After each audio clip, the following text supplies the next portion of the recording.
बिस्मिल्लाहिर्रहमानिर्रहीम। Welcome to my YouTube channel Mahak in Japan. आज की वीडियो में मैं आपको बहुत ही इम्पोर्टेंट 3-4 बातों के बारे में बताऊंगी।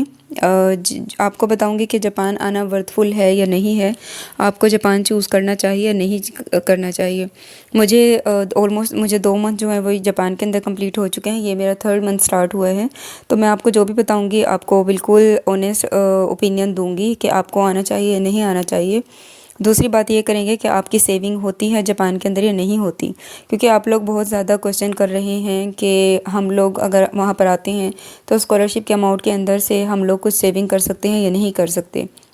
और उसके अलावा पार्ट टाइम जॉब के बारे में आपको बताऊंगी कि पार्ट टाइम जॉब आपको इजीली अवेलेबल होती है या नहीं होती, और मेरा जो एक्सपीरियंस अब तक रहा है वो किस तरह का रहा है। उसके अलावा अगर आपको फेसबुक का ग्रुप ज्वाइन करना होता है तो उसका लिंक डिस्क्रिप्शन में होता है। आप उसका लिंक जो है वो डिस्क्रिप्शन से ज्वाइन कर सकते हैं ग्रुप। चलिए बात करते हैं सबसे पहले आपके इस बात पर कि जापान आना वर्थफुल है या नहीं है। देखिए, जापान आना बिल्कुल वर्थफुल है, बिल्कुल वर्दी है।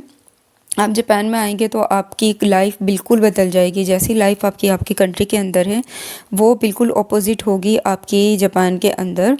और यहाँ पर आपकी लाइफ बहुत ज़्यादा इजी है, बहुत कंफर्टेबल है। लेकिन एक चीज़ जो आपको प्रॉब्लम फेस करनी पड़ेगी वो है लैंग्वेज बैरियर।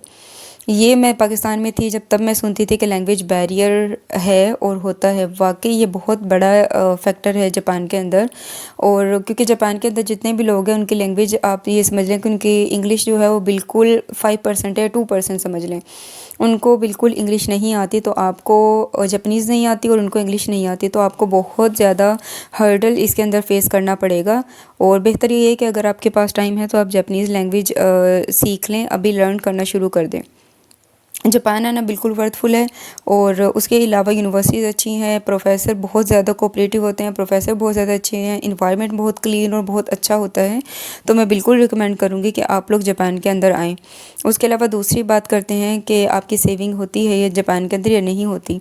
देखें, अगर आप किसी मेन लैंड के अंदर हैं, किसी ऐसे एरिया के अंदर हैं जहाँ पर आपका रेंट ज़्यादा है, आपकी ग्रोसरी ज़्यादा है, वहाँ पर चीज़ें एक्सपेंसिव हैं, तो आपके एरिया पे डिपेंड करेगा आपकी सेविंग्स। अगर आप किसी ऐसे एरिया में है जहाँ पर रेंट बहुत ज़्यादा नहीं है, आपकी ग्रोसरी पे बहुत ज़्यादा पैसे नहीं लगते, तो आप इजीली 50,000 से ज़्यादा यहाँ पर सेव कर सकते हो।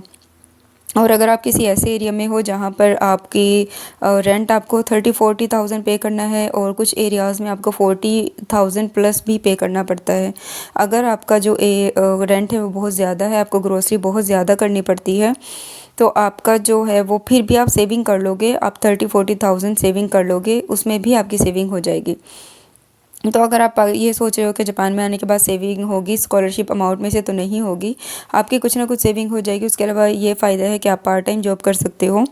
अच्छा, पार्ट टाइम जॉब की बात करते हैं कि पार्ट टाइम जॉब्स इजीली मिल जाती हैं या नहीं मिलती।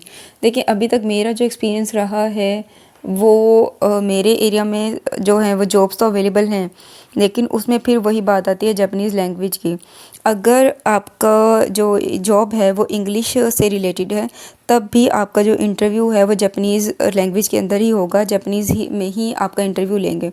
और मेरी अभी जापानीज़ इतनी ज़्यादा स्ट्रॉन्ग नहीं है कि मैं इंटरव्यू क्रैक कर सकूं।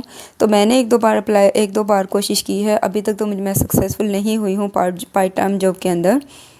क्योंकि वही बात है, सबसे बड़ी मुश्किल जो है वो यहाँ पर जापानीज़ लैंग्वेज की है। अगर आपको जापानीज़ लैंग्वेज आती होगी थोड़ी बहुत, और आप इंटरव्यू अच्छे से कर लोगे, तो आपको जॉब मिल जाएगी। और यहाँ पर बिल्कुल मेरे एरिया में बिल्कुल ओकिनावा के अंदर बिल्कुल लोगों को जो है वो इंग्लिश नहीं आती, और मोस्टली जो है वो जॉब्स की रिक्वायरमेंट यही होती है कि जापानीज़ लैंग्वेज आनी चाहिए। तो पार्ट टाइम जॉब्स यहाँ पर थोड़ी सी मुश्किल है यहाँ पर लेने मतलब अप्लाई करने के लिए। लेकिन अगर आपको मिल जाती है तो पार्ट टाइम जॉब बहुत ज़्यादा अवेलेबल हैं। और उसके अलावा पार्ट टाइम जॉब आप इजीली कर सकते हो। आप एक वीक के अंदर 28 घंटे काम कर सकते हो, तो आप यहाँ से भी काफ़ी ज़्यादा अर्निंग कर सकते हो। ये भी अच्छी आपकी अमाउंट बन जाती है। तो मतलब अगर आप पार्ट टाइम जॉब कर रहे हो 2-3, और आपकी स्कॉलरशिप अमाउंट से आप 1 लाख से ज़्यादा यहाँ पर सेव कर सकते हो। और उसके अलावा अगर आप लोगों का कोई भी क्वेश्चन होता है किसी भी डॉक्यूमेंट्स के हवाले से, तो आप कमेंट कर दिया करें, मैं उसका कोशिश करूँगी फ़ौरन जवाब दे दूँ। यूनिवर्सिटी ट्रैक ऑलमोस्ट कंप्लीट होने वाला है, और दिसंबर के एंड तक या जनवरी के स्टार्ट तक सारी यूनिवर्सिटीज़ की डेडलाइन ख़त्म हो जाएंगी। उसके बाद जो है वो अप्रैल या मई के अंदर एम्बेसी ट्रैक स्टार्ट होगा। तो अगर आपने यूनिवर्सिटी ट्रैक में अप्लाई नहीं किया तो आप अपने डॉक्यूमेंट्स कंप्लीट कर लें और आप कोशिश करें कि आप एम्बेसी ट्रैक के अंदर अप्लाई कर दें। जो एम्बेसी ट्रैक होता है वो दोनों अंडर ग्रेजुएट, मास्टर, पीएचडी तीनों के लिए होता है। तो आप उसमें कोशिश करें कि उसमें अप्लाई करें और उसमें स्कॉलरशिप हासिल कर लें और आपकी लाइफ बिल्कुल चेंज हो जाएगी। यहाँ पर आने के बाद आपको बहुत अच्छा यहाँ पर इन्वायरमेंट मिलेगा। तो कोशिश करें कि आप अपने डॉक्यूमेंट्स कंप्लीट करें और अप्लाई करें। अगर फिर भी कोई क्वेश्चन है तो आप कमेंट बॉक्स में कमेंट कर सकते हो, मैं उसका जवाब दे दूँगी। वीडियो अच्छी लगी तो